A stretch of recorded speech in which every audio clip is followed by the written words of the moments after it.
हरे कृष्णा, राधे राधे। दोस्तों, आज मैं धनतेरस की कथा सुनाने जा रही हूँ। अगर कथा अच्छा लगे तो कमेंट करके बताना।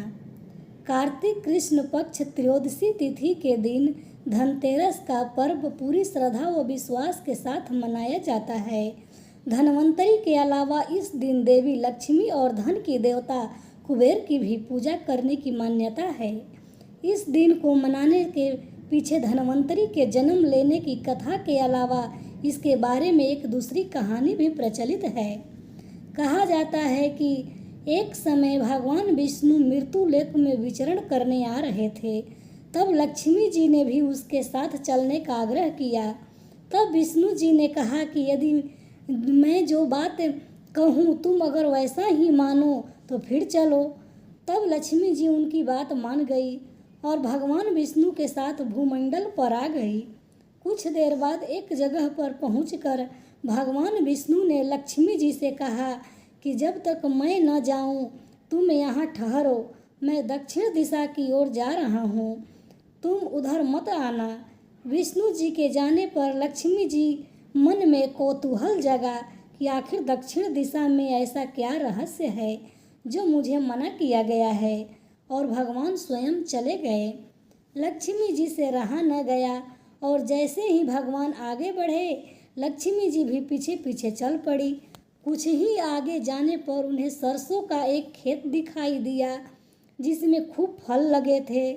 सरसों की शोभा देखकर वह मंत्र मुग्ध हो गई और फूल तोड़कर अपना श्रृंगार करने के बाद आगे बढ़ी।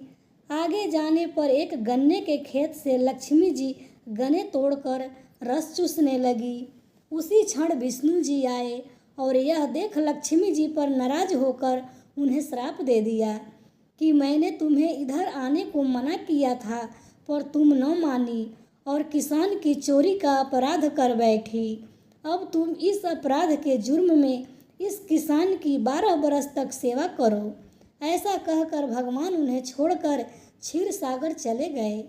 तब लक्ष्मी जी उस गरीब किसान के घर रहने लगी।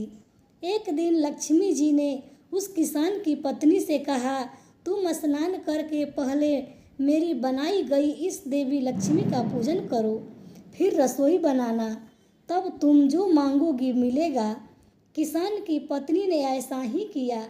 पूजा के प्रभाव और लक्ष्मी जी के कृपा से किसान का घर दूसरे ही दिन से अन्न धन रत्न स्वर्ण आदि से भर गया। लक्ष्मी ने किसान को धन धान्य से पूर्ण कर दिया। किसान के 12 बरस बड़े आनंद से कट गए। फिर 12 बरस के बाद लक्ष्मी जी जाने के लिए तैयार हुई।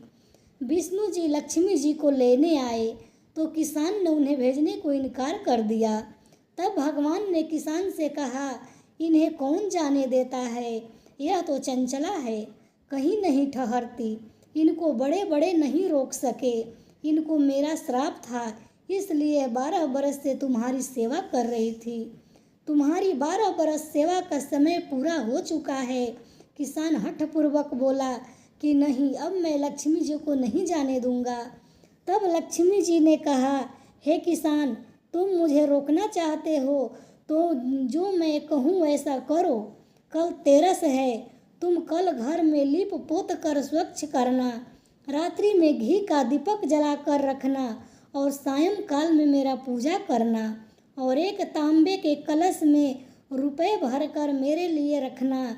मैं उस कलश में निवास करूंगी, किंतु पूजा के समय मैं तुम्हें दिखाई नहीं दूंगी। इस एक दिन पूजा से वर्ष भर मैं तुम्हारे घर से नहीं जाऊंगी। यह कहकर वह दीपक के प्रकाश के साथ 10 दिशाओं में फैल गई। अगले दिन किसान ने लक्ष्मी जी के कथानुसार पूजन किया। उसका घर धन्य धान्य से पूर्ण हो गया। इसी वजह से हर वर्ष तेरस के दिन लक्ष्मी जी की पूजा होने लगी। धन्यवाद।